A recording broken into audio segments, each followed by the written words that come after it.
তোমরা তো জানোই যে আমি দুপুরবেলা মানে ৩টের সময় পড়াতে যাই। পড়িয়ে বাড়ি ফিরতে, ফিরতে প্রায় বেজে যায় ৫টা ৫:৩০। আর সন্ধে নামতে না নামতেই এমন ঠান্ডা লাগে মনে হয় কতক্ষণে বাড়ি যাবো, কতক্ষণে একটা গরম চা বা কফি বানিয়ে খাবো। আর আজকে তো তার সাথে, সাথে আমার খিদেও পেয়ে গেছিল। তাই ভেবেছিলাম বাড়ি এসে একটু মুড়ি মেখে খাবো। তাই তার জন্য সমস্ত কিছু কেটে নিয়েছি। আর মা না আমাদের জন্য গিফট নিয়ে এসছে। মানে ভাইয়ের জন্য একটা আর আমার জন্য একটা। এই দেখো এই মাগটা আমার জন্য নিয়ে এসছে। আর ভাইয়ের জন্য যেটা নিয়ে এসছে সেটা তোমাদের পরে দেখাবো। তো মা বলল ব্ল্যাক কফি খাবে, তো মাকে ব্ল্যাক কফি করে দিলাম আর আমি একটু লেবু দিয়ে গ্রিন টি করে খেলাম। এবার মুড়িটা মাখবো আর আমি না মুড়ি এইভাবে টমেটো, গাজর, পেঁয়াজ, লঙ্কা, ধনেপাতা সমস্ত কিছু দিয়ে খেতে ভালোবাসি।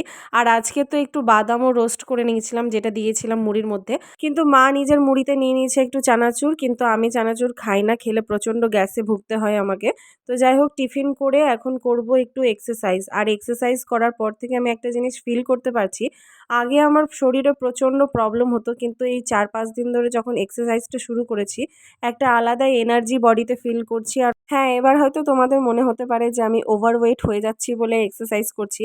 আসলে তা না, আমার শরীরে অনেকটা বেশি আগের থেকে অসুস্থতা বেড়ে গেছে। যার কারণে আমার মনে হয় একটু এক্সারসাইজ করা দরকার। তার সাথে, সাথে আমি আমার লাইফস্টাইলটাকেও চেঞ্জ করে ফেলেছি যাতে আগের থেকেও বেশি স্ট্রং আর নিজেকে বেটার বানাতে পারি আর নিজের স্বপ্নগুলো পূরণ করতে পারি।